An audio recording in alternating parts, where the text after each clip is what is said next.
네, 잠시 후 국무회의에서 21대 대통령 선거 날짜가 확정됩니다. 조기 대선 체제로 전환한 정치권 상황 짚어보겠습니다. 네, 오늘은 세 분과 함께합니다. 조청래 전 여의도 연구원 부원장, 최진 대통령 리더십 연구원장, 그리고 김은건 YTN MCL 해설위원과 함께합니다. 어서 오세요.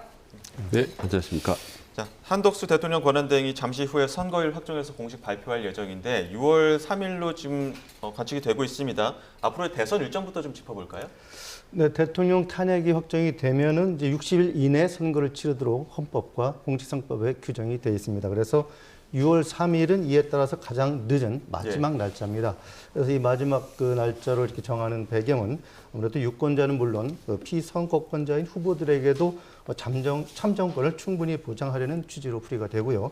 그리고 정부로서도 선거 준비에 필요한 시간을 이제 확보하기 위한 것으로 보입니다. 그리고 전에 박근혜 전 대통령 탄핵 당시에도 마찬가지로 선거 후 60일 되는 날 마지막 날 선거를 치렀죠.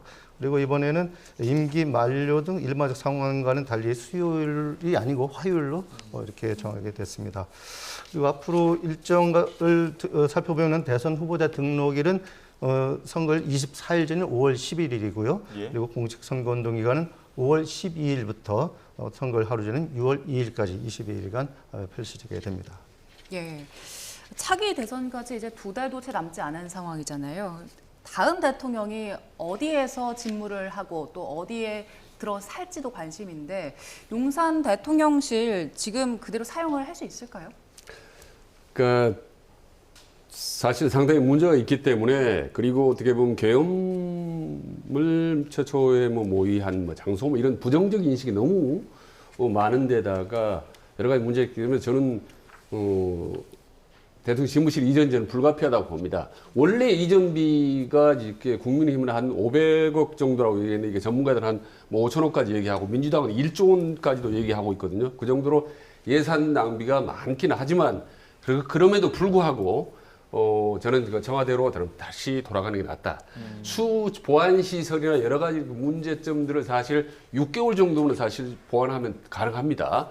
그리고 그 전에는 광화문 청사에서 대통령이 근무하고 원래대로 청와대에 돌아가는 게 맞다라고 보는 거고, 다만 다시 돌아갈 때는 옛날처럼 그대로 말고 대국민들한테 소통 공간을 최대한 확장시키는 새로운 청와대로의 어떤 탈바꿈이 좀 필요하다라고 생각을 합니다. 세종시 이야기도 좀 나오지 않습니까?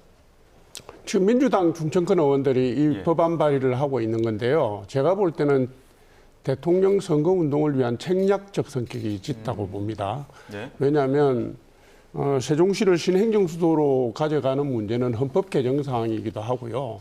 2004년에 헌법재판소에서 이 문제와 관련해서 서울이 이 수도라는 것은 관습법적인 범위이기 때문에 위헌이다. 예. 그러니까 신행정수도 특별법을 발의한 거 해서 통과시키려고 한 것이 위헌이다라는 판결이 있었습니다. 그래서 이 문제부터 해결을 해야 되고 또 헌법 개정도 해야 되고 해서 지금 당장 무슨 효과를 볼 수 있는 과정을 전개를 할 수 있는 그런 이슈가 아닙니다. 그런데 충청권 의원들이 이 문제를 법안 발의로 나섰다는 것은 충청권 민심을 겨냥한 대선 운동 차원의 아이디어다 이렇게 보여집니다. 조금 전에 속보가 또 한 가지 들어와서 속보 하나 더 내드리겠습니다. 김문수 노동부 장관이 오늘 사퇴를 하고 대선 출마를 하기로 했다, 이런 속보가 들어왔습니다. 잠시 뒤에 국무회의 뒤에 대선 출마 입장을 발표를 할 것으로 보이는데, 국무회의 끝나고 혹시라도 김문수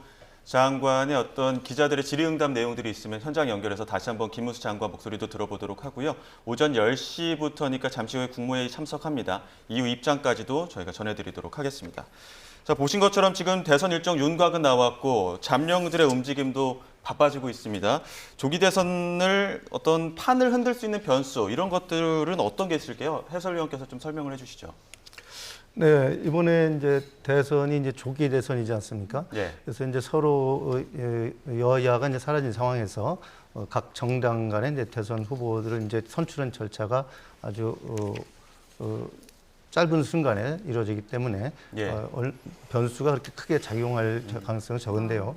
이번에 이제 기존의 여야 입장에서 볼 때 야권은 이미 그 이재명 대표로 이제 많이 이제 유력한 후보가 돼 있는 상황인데, 예. 오히려 보수 진영은 이제 후보가 이제 그 유력한 후보가 드러나지 않고 예. 있어요. 조금 전에 이제 오늘 사퇴하기로 했던 김문수 장관이 그래도 지지율 면에서는 가장 높은 걸로 나타나고 있는데 그 부분에 있어서는 이제 어느 정도 이제 앞으로 국민의힘의 이제 경선 과정 이런 걸 좀 지켜봐야 될 것 같고요.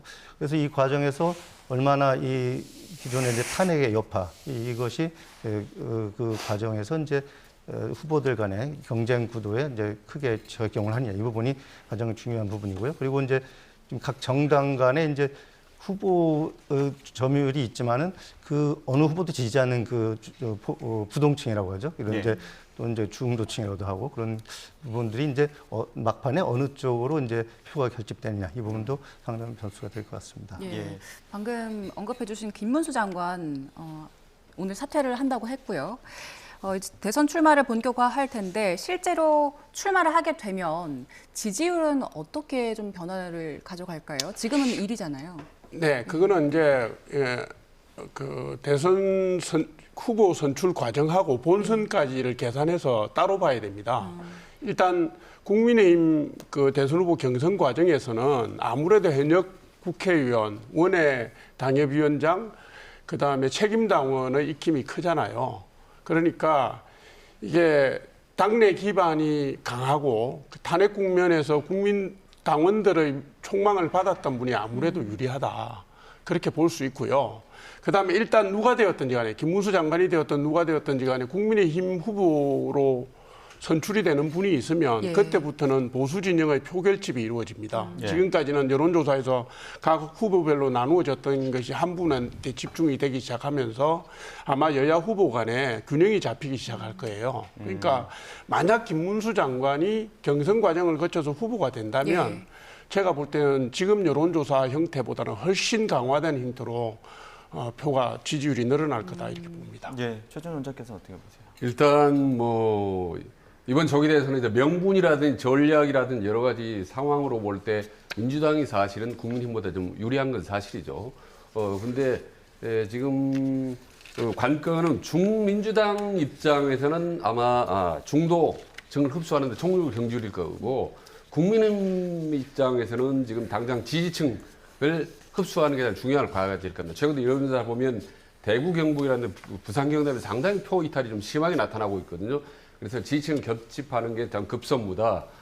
그러나 이제 결론적으로 말씀드리면 여기서 중요한 거는 이번 조기 대선 어떤 형태로든지 윤석열 예. 대통령이 자신의 정치적 영향력을 확대하려고 할 것이다.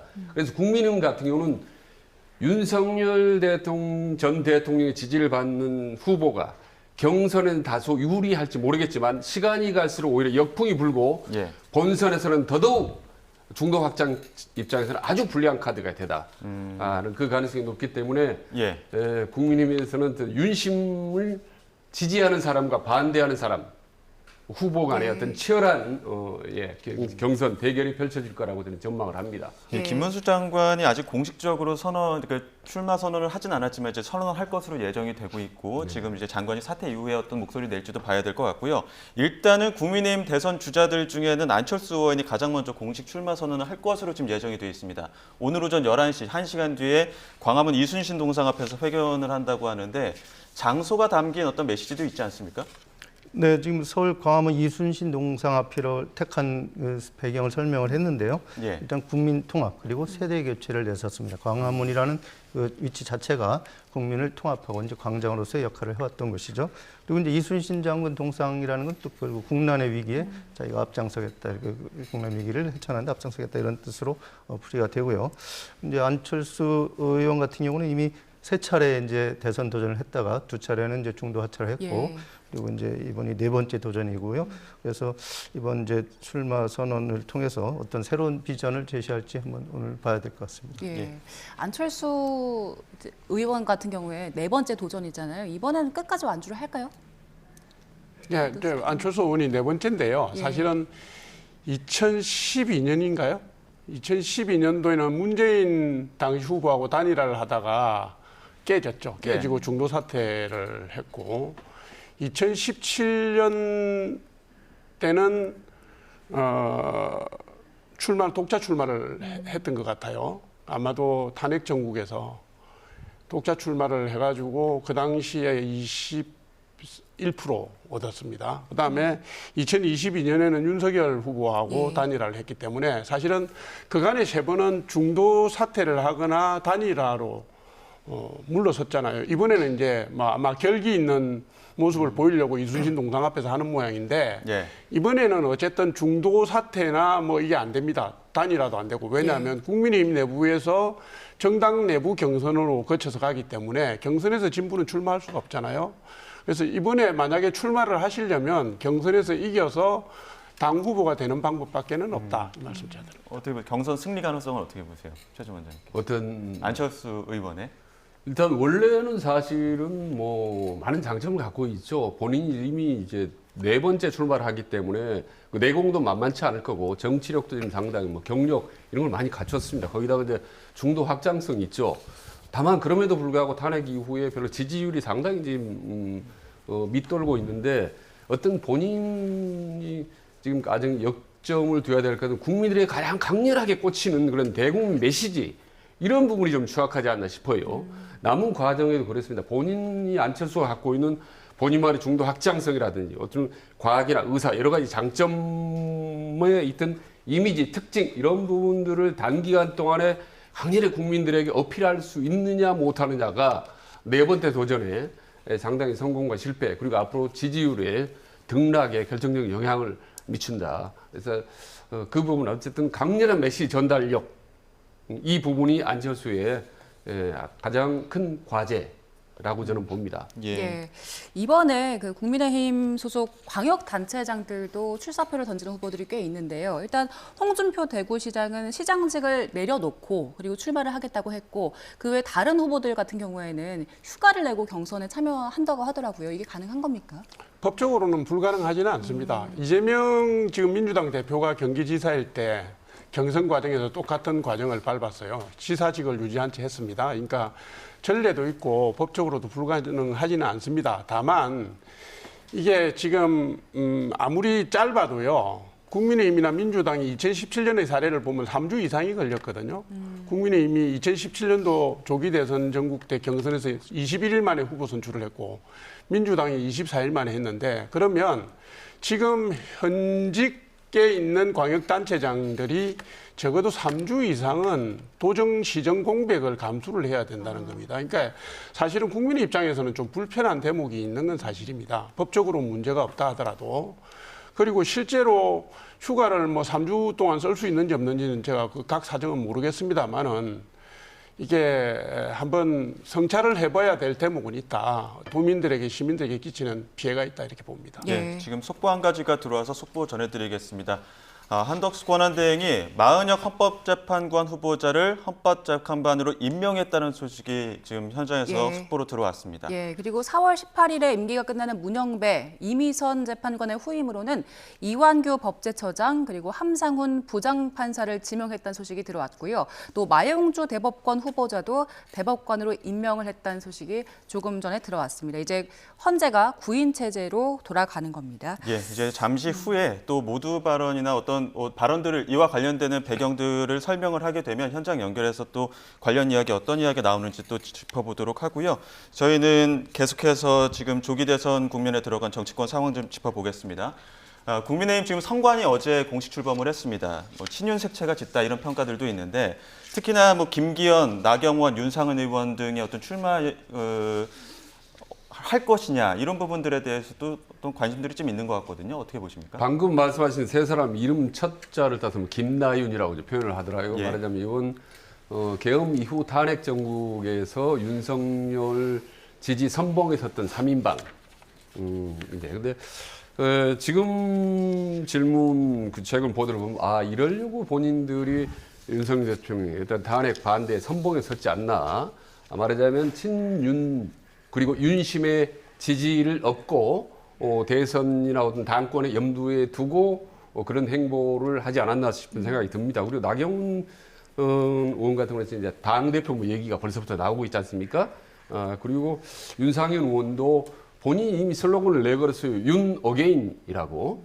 그러니까 마치 윤석열 뭐 다시 이런 느낌을 줄 정도로 오버랩 효과를 거둬서 이제 본인 윤상현은 다시 출마하겠다라는 이런 얘기입니다. 그래서 지지층이 많다. 자기에게 출마하려는. 그래서 아마 출마 가능성이 높습니다만은 모르겠습니다. 경선에는 도전할지 모르겠지만은 지금 저 윤석열 대통령이 8대 0으로 이렇게 완전히 저참하게 사실은 탄핵된 상황에서 그 선봉에 섰던 이분들의 세 사람에 대한 당 내 시선, 과연 당 외 시선이 그렇게 부드러울 것 같지는 않다라고 합니다. 그래서 앞으로 이 세 사람의 앞으로 행보는 솔직히 말씀드리면 쉽지는 않을 것이다라고 저는 개인적으로 보고 있습니다. 네, 저희가 그 국민의힘 쪽에서 대권을 도전할 것 같은 후보들 쭉 얘기를 해봤는데 보도 보니까 13명에서 한 15명 정도 될 것이다라는 추측까지 있더라고요. 그런데 딱 뚜렷한 1강 후보는 없는 것 같아요. 어떻습니까?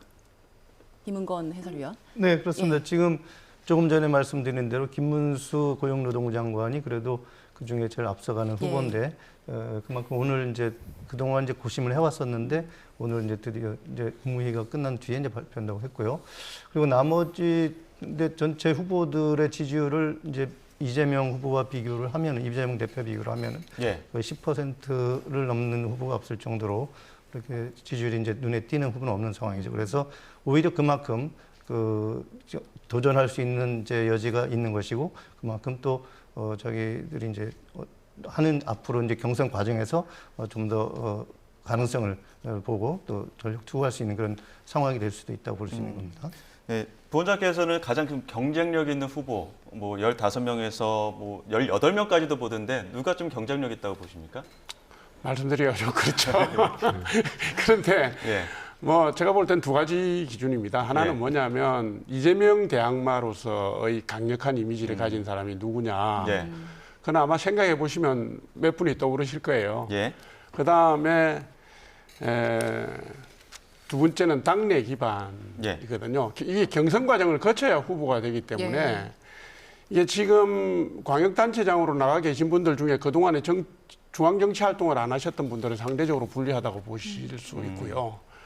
지금 아무래도 중앙당의 기반을 가지고 있거나 탄핵 정국에서 존재감을 부각시킨 분들끼리의 경쟁이 될 네. 확률이 높다. 그중에서 가장 큰 것이 누가 이재명하고 대비되는 구도로 가지느냐 이 점이라고 저는 봅니다. 말씀하시다 보니까 몇 명 이렇게 추려지는 상황이 있긴 한데 네, 네. 어떻게 보십니까, 최정원 네, 장관? 앞으로도 출마할 가능성이 좀 높다고 봐요. 그래서 언론에서 인해전술이라고 표현을 썼는데 저는 이해가 잘 안 가는 게 지금 대선 출마에 국민의힘이 명분도 적고 솔직히 말씀드리면 승산도 적은데 왜 이렇게 줄줄이 출마 선언을 하나라는 부분이 참 의아할 정도인데 그래서 구원투수가 되려고 하는 게 혹시 희생 번트 타자가 되려고 하는 거 아니냐는 정도로 이제 그런 말들이 나오는데 어쨌든 지금 대선판은 과거 어느 대선보다 온 국민들의 관심들이 완전히 집중된 예. 상태이기 때문에 어쨌든 출사표를 던진다는 것 자체가 바로 이목을 집중시킬 수 있는 스포트라이트 효과를 거둘 수 있다라는 거에서 어떻게 보면 누구 편들어 명석이 쫙 깔아졌기 때문에 이때 너도 나도 한 번씩 출마를 해서 진짜 생각은 다음 내년 6월 지방선거를 생각한다고 볼 가능성이 저는 높다고 봅니다. 사실 이렇게 많은 이유가 후보들이 많은 가장 큰 이유는 내년 지방선거를 겨냥한 인지도 알리기 저는 그 차원이 크다고 봅니다. 예. 국민의힘은 이렇게 후보가 많다 보니까 경선이 굉장히 치열할 걸로 보이는데 민주당은 사실 이재명 대표 일강 체제로 이제 굳어지는 분위기잖아요. 이재명 대표 일단 내일쯤 대표직 사퇴한다고 하던데 어떻습니까? 네, 그렇습니다. 오늘 이제 국무회의에서 최종 확정이 되면은 내일쯤 대표의 사퇴를 하고 곧바로 출마 선언을 할 것이다 이렇게 전해지고 있습니다. 예. 구체적인 이제 출마 선언에 담을 내용 지금 아마 가다듬고 있는 걸로 전해지고 있습니다. 예, 김두관 전 의원도 민주당에서 처음으로 출마 선언하지 않았습니까? 네. 개헌 대통령 내세웠는데 어떤 전략이라고 보십니까? 네, 이제 김두관 전 의원 같은 경우도 이미 두 차례 이제 대선 도전을 했었죠. 예. 그래서 이제 이미 이번에도 이제 세 번째고, 그래서 이제 지난 20대 대선에서는 이재명 당시 후보의 공개 지지하고 본인이 사퇴하기도 한 적이 있습니다. 그래서 이번에는 이제 개헌 대통령을 내세웠는데 아무래도 이 개헌 이슈가 이번에 이제 본격적으로 제기가 된 상황이고, 그리고 이제 이재명 대표는 상대적으로 당 지도부에서는 이제 개헌에 좀 소극적인 입장이기 때문에 이걸 이슈로 해서 당내 경선에서 이슈 파이팅 하려는 그런 목적으로 보이고요. 그리고 이재명 대표로서는 이제 대선 승리 장담할 수 없다. 뭐 어대명이라는 말이 지금 나오고 있는데, 이런 부분들은 이제 견제를 하면서 중도 확장성 이런 부분들을 강조하는 것으로 보입니다. 네. 조 부원장께서는 그 김두관 전 의원 대권 주자로서의 무게감은 어떻게 평가하세요? 지금 민주당이 냉정하게 말씀드리기가 좀 그렇지만 말씀드려 보겠습니다. 민주당 내에서 이재명 대표를 제외하고는 아무도 존재감이 사실은 없습니다. 우선 국민들에게 호소력 있는 대선 이슈를 선점할 수가 없습니다. 이재명 대표가 다 장악하고 있어요. 뭐 중도 우클릭부터 시작해서요. 뭐 국민들에게 지원금 주는 문제, 추경 문제, 무슨 민주당의 주요 아젠다들이 지금 이재명 대표 지휘하에서 나온 거기 때문에 다른 후보들이 지금 걸고 나올 전국적 이슈가 없습니다. 그러니까 아마 김두관 전 의원이 개헌 이슈를 들고 나온 거거든요. 그러니까 이게 지금 비명계 주자들이 쓸 수 있는 유일한 통로랄까 방법은 여론전밖에 없는데, 그나마도 여론전을 하려면 이재명 대표하고 뚜렷이 대별되는 뭔가 이미지라든가 정책이라든가 쟁점을 들고 나와야 되잖아요. 아마 보시면 아시겠지만 김동연 지사든 김부겸 전 총리든 김경수 전 지사든 아마 똑같은 고민을 하고 있을 겁니다. 그래서 존재감 부각 자체가 쉽지 않다 이렇게 보여집니다. 예, 최진 원장께서 어떻게 보세요? 민주당은 어떤 전략을 좀 나갈까요? 그러니까 민주당은 뭐 일단 내부 지지층이 탄탄하게 결속을 했고, 이번 탄핵 과정에서 완전히 뭉쳤다는 걸 보여준 거 아니겠습니까? 그렇기 때문에 절대 이제 중도 흡수 전략으로 갈 겁니다. 그래서 본인 내세우던 슬로건도 성장과 통합 아니겠습니까? 순전히 둘 다 저는 중도층을 겨냥한 거라고 이제 보는 거고, 다만 이제 조금 전에 말씀드린 국민의힘 같은 경우는 지지층 결속하는 것에 급선무제 발등에 불이죠. 그 부분 자체가. 네. 그래서 민주당으로서는 여러 가지 전략이 좀 여유롭고 사실 좀 자신만만해 갈 수가 있다. 다만 내부에서 가장 경계해야 될 걸림돌은 바로 이재명 대표 본인이다. 모든 게 유리하다고 해서 본인이 사실 뭐 대통령이 다 된 것 같은 모습을 보여주거나 상당히 오만한 모습을 보여줄 경우에 중도층 역풍 쉽게 불어닥칠 수 있기 때문에 그 부분을 가장 조심해야 된다라고 보는 겁니다. 그래서 아마도 그 부분을 또 이재명 대표나 민주당도 아마 가장 세심한 신경을 쓸 가능성이 높다. 그래서 뜻밖의 오픈 프라이머리 같은 빅 이벤트를 전격적으로 도입할 가능성이 여전히 저는 있다고 보는 거죠. 중도층을 흡수하고 뭔가 통합적인 모습을 보여주기 위해서 가능성은 적지만 여전히 그 가능 남아 있다고 보는 겁니다. 경선 방식에 좀 변화를 줄 수도 있다. 네. 예. 자, 개헌 얘기도 좀 해볼게요. 우은식 국회의장이 대선과 동시에 개헌 투표를 진행하자, 국민 투표를 진행하자라는 제안을 했는데, 일단 우원식 의장의 제안, 조 부원장께서는 어떻게 평가하십니까? 현실성은 일단 있다고 보십니까? 아니, 일단 현실성이 없죠. 첫 번째로 우원식 의장이 제안을 한 하루 뒤에 이재명 대표가 사실상의 거부 입장을 냈잖아요. 그러면 민주당이 합의를 하지 않으면 첫 번째로 개헌 특위 구성이 난항을 겪게 되고요. 그다음에 지금 개헌을 하려면 국민투표법을 개정해야 되는데 네. 국민투표법의 위헌이라고 판정된 재외국민투표 문제라든가 이런 문제를 사실은 시간으로 보면은 조기 대선하고 일정을 맞추려면요 4월 15일까지 법안 통과가 돼야 됩니다. 그런데 오늘이 4월 8일인데 이재명 대표의 모습으로 볼 때 이게 제가 볼 때 되겠습니까? 그리고 쟁점도 다릅니다. 예를 들면 권력 구조와 관련된 부분은 뭐 4년 중임제로 많이 좁혀졌는데요. 민주당은 개헌을 한다면은 개헌 요건을 강화해야 된다는 쪽으로 가고 있고요. 국민의힘은 개헌을 한다면은 입법 독주를 막을 수 있는 입법 권력 제한을 해야 된다라고 가고 있기 때문에 이게 권력 구조와 관련된 원포인트 개헌이 아니라 만약에 여러 가지 주제를 다루는 개헌 같으면 개헌 특위가 구성되더라도 또 쟁점별로 의견 수렴을 하는데 시간이 상당 기간이 걸릴 수 있습니다. 그래서 제가 볼 때는 조기 대선 전국에서는 맞지 않고요. 각 후보들이 서로 국민들 앞에 약속을 해서 누가 되든지 간에 대선 이후에 하는 걸로 가면 몰라도 우원식 의장께서 말씀하신 뭐 대선과 동시에 국민투표하자 이거는 시간상으로나 조건으로나 의제로 보거나 쉽지 않다. 민주당이 사실상 거부하고 있기 때문에. 그 말씀하신 부분은 어제 이재명 대표가 그 회의상에서 이야기하지 않았습니까? 김은건 해설위원님? 네, 그렇습니다. 개헌은 필요하지만 예. 지금은 아니다 이런 입장이죠. 말 그대로 지금 당장은 민주주의 파괴를 막는 것이 우선이다. 그래서 훨씬 더 긴급하고 중요한 것이 내란 종식이다 이런 입장을 밝혔고요.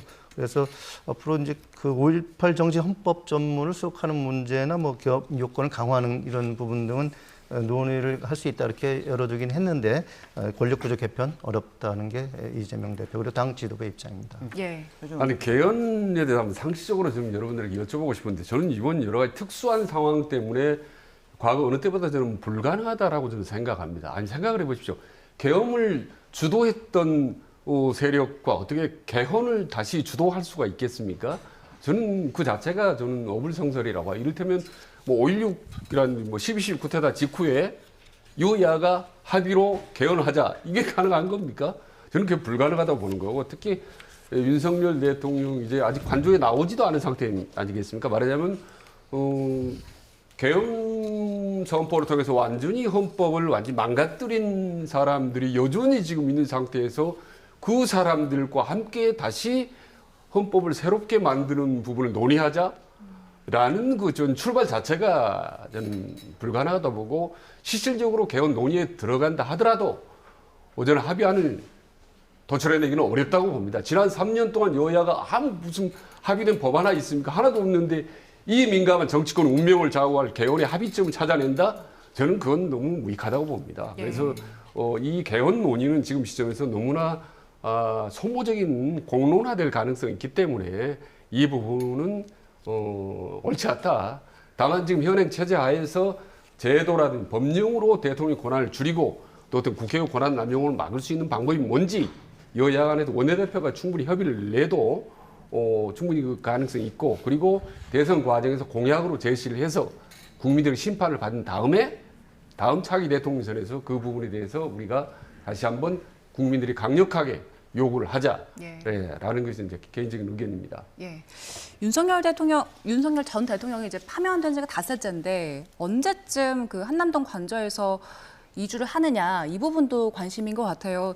처음에는 뭐 이번 주 중에 갈 것이다 했는데 이번 주 말쯤 후반으로 좀 또 얘기가 나오더라고요. 네, 지금으로서는 이제 가장 빠른 시점이 이번 주말쯤 된다 이렇게 얘기가 나오고 있습니다.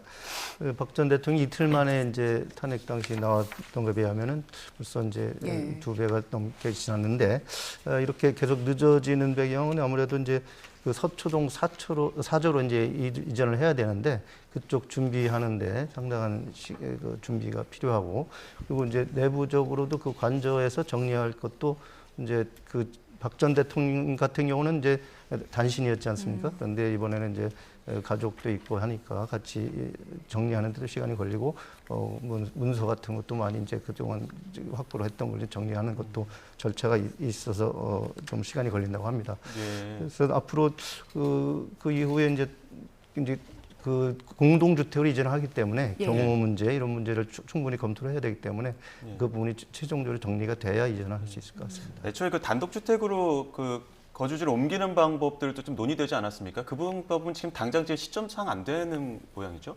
아니 이게 급하죠. 이게 뭐냐면 전직 대통령 경호를 하려면 경호동이 있어야 되고요. 그러니까요.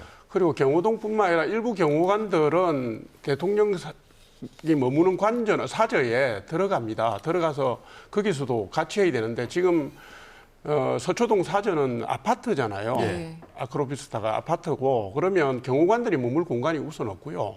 그 내부에 공간을 만들기도 힘듭니다. 그러니까 전직 대통령들도 단독주택의 경우에도 경호동을 못 만들어 갖고 200m나 100m 밖에다가 만들어서 왔다 갔다 하고 일부 인원만 사저에 머무는 형태로 했는데 지금 아파트는 매우 제약이고 그다음에 억지로 그걸 한다 하더라도 지금 거기를 오가는 시민들이나 거기 거주민들에게 굉장히 큰 불편을 끼치게 되지 않겠습니까? 그러니까 지금 뭐 갑자기 탄핵이 되셨으니까 살림을 사는 입장에서는 짐 꾸리기에도 시간이 빠듯할 거고요. 그래서 예. 자꾸 언제 나가냐 이렇게 관심 보이는 것도 좀 그래요. 제가 볼 때는. 그래봐야 며칠 상관인데 아마도 불편한 대로 아크로비스타 사저로 가셨다가 아마 다른 공간, 경호동이라든가 무리가 없는 공간으로 예. 다시 옮겨가시지 않을까 이렇게 추측이 됩니다. 아니, 저는 좀 꼭 말씀드리고 싶은 게 지금 오늘이 4월 8일인데 지금 탄핵 그 최종 선고한 게 지금 닷새째 아니겠습니까? 근데 관저에 지금 그대로 계시는 것을 국민들이 어떻게 인식을 할까라는 부분을 왜 판단하는지 모르겠어요.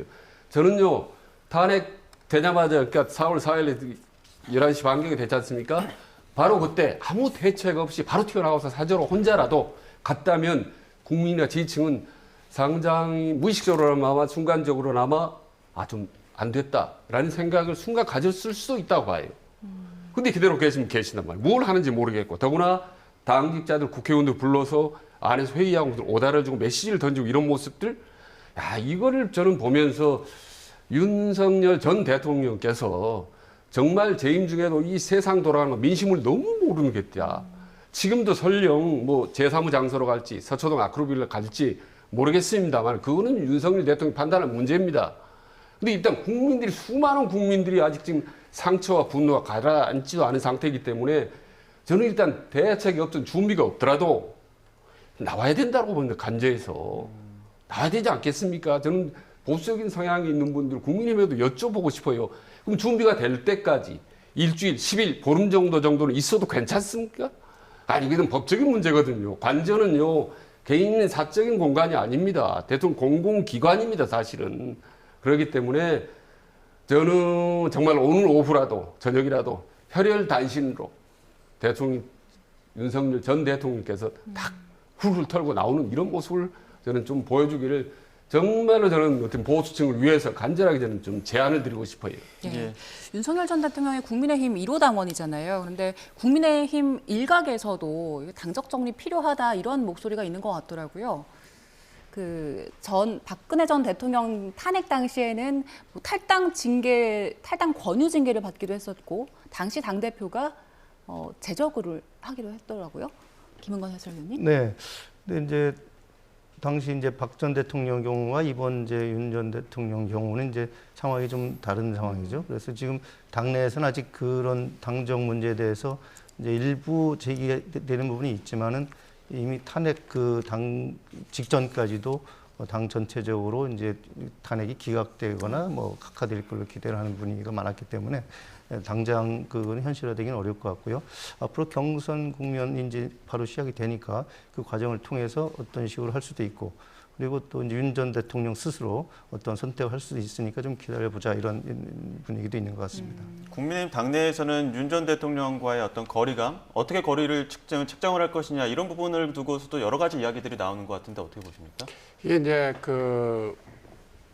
탄핵의 전국을 부정적 후유증으로부터 빨리 벗어나는 게 당의 과제가 될 거예요. 예. 그러나 지금은 탄핵으로부터 시점도 많이 지나지 않았고 지금 당장은 국민의힘 내부의 경선 과정으로 들어가잖아요. 예. 그러니까 국민의힘 내부의 지지층 중에서는 윤 전 대통령에 대한 지지층도 상당하고 해서 그 요구가 지금 거세게 나오지는 않을 거예요. 그런데 아마 후보가 선출되고 나면 이 문제가 정면으로 수면 위로 올라올 겁니다. 근데 아까 앵커께서 말씀하셨지만 2017년도에 박근혜 전 대통령의 경우에 탈당 권유를 받았는데 예. 탈당 권유라는 게 그 징계상으로 뭐냐면 탈당 권유를 받고 일정 기간 내에 탈당을 하지 않으면 제명 처리가 예. 되는 겁니다. 그래서 박근혜 전 대통령이 제명 처리가 됐던 거거든요.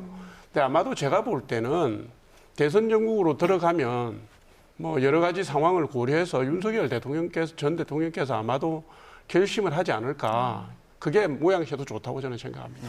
윤 전 대통령이 결심할까요? 결심 안 할 거라고 봅니다. 저는 계속 정치적 영향력을 확대하려고 보는 거고 또 본인이 어떻게 해서든지 국민힘을 껴안고 가야 이후 불어닥칠 어떤 내란죄라든지 여러 가지 어떤 사법적 위험을 최소화할 수 있다라고 생각을 하죠. 그러나 어떻게 돌이켜보면 대한민국 모든 대통령이 다 차별화를 했습니다. 대선 때. 문재인 대통령도 김대중 전 대통령 차별화했고 박근혜도 이명박을 차별화했습니다. 왜 차별화를 했냐 다. 그 국민이 바람이거든요. 현직 대통령에 대한 부족함, 어떤 섭섭함, 분노 이런 부분들을 이해해주고 공감하는 측면에서 차별화는 불가피하다. 하물며 계엄령을 선포해서 4개월 동안 완전히 대한민국을 이렇게 혼란에 빠뜨렸던 윤석열 전 대통령과 그리고 김건희 여사를 함께 안고 간다? 보수의 미래, 국민의 미래가 있다고 보십니까? 이건 정말 제가 지극히 상식적으로 말씀드리는 건데 단호하게 과감하게 윤석열 전 대통령과 단절을 해야 되고 아주 크게 과감하게 차별을 하는 길만이 저는 국민힘도 정상화되고 정치 전반적으로 정상화돼야 된다고 보는 거고 그리고 윤석열 전 대통령은 정말 정치적 영향력을 확대하려고 하면 할수록 본인의 그 역풍은 더 거세게 몰아붙어서 정말 지지층으로부터 나중에는 등돌 당할 가능성이 있다. 예. 이런 부분을 좀 직시해줬으면 좋겠다라는 예. 말씀을 드립니다. 알겠습니다. 여기까지 듣도록 하겠습니다. 지금까지 조청래 전 여의도연구원 부원장, 최진 대통령 리더십 연구원장, 그리고 김은건 YTN MCL 해설위원과 함께했습니다. 고맙습니다. 고맙습니다.